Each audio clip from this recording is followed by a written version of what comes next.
అందరికీ నమస్తే. కీలపట్ల పంచాయతీ సర్పంచ్ చంద్రశేఖర్ మాడుతున్నాను. కీలపట్ల పంచాయతీలో జరార్పల్లి గ్రామం ఇది. నిన్న ఏనుగుల దాడిలో ఇల్లుని ధ్వంసం చేయడం జరిగింది.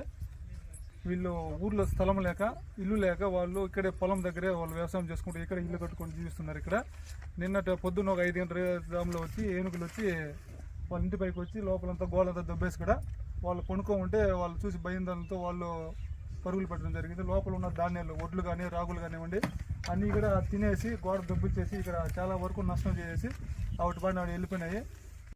వీళ్ళకు చాలా వరకు నష్టం జరిగింది. ఈ నష్టాన్ని కూడా ఫారెస్ట్ ఆఫీసర్ రేంజర్ వాళ్ళకంతా తెలియపరచడం జరిగింది. వాళ్ళందరూ కూడా ఇక్కడ వచ్చి చూసి ఇక్కడ ఏమేమి నష్టపరిహారం ఉందో అవన్నీ చెప్పి చూసి రాసుకొని వెళ్ళడం జరిగింది. వాళ్ళు కూడా తొందరలోనే వీళ్ళకి న్యాయం చేస్తామని చెప్పడం జరిగింది. అలాగే అమరన్న గారికి ఈ విషయం అంతా కూడా ఇదంతా కూడా తెలియపరుస్తాను. అన్నగారి దృష్టికి తీసుకెళ్ళి ఇక్కడ వీళ్ళకు ఊర్లో ఏదైనా స్థలం చూపించి అక్కడ ఇల్లు కట్టుకోవడానికి ఇల్లు కూడా శాంక్షన్ చేయించమని చెప్పి వీళ్ళందరి తరఫున కూడా అన్నగారికి నేను తెలియపరుస్తాను. అలాగే ఇక్కడ కీలపట్ల పంచాయతీలో వీళ్ళు ఒకరిదే కాదు సమస్య. ఇక్కడ చాలామంది రైతులు ఉన్నారు. రైతులందరూ కూడా ఏదైనా పంట చేయాలంటే కూడా చాలా వరకు భయపడుతూ ఉన్నారు.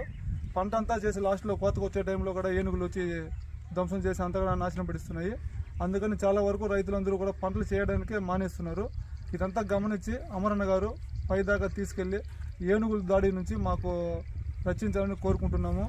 ఏనుగులు బెడదే లేకనా మాకు ఈ ఏరియాకి అంతా కూడా చేయాలని అన్నగారిని అమరన్న గారిని మేమంతా కూడా కోరుచున్నాం. ఇట్లా మీ సర్పంచ్ ఆయన వచ్చిన తెలుసు నాకు కూడా నేను ఇందాక చూసి దాన్ని చూడు ఎట్లా మాట్లాడినాడు.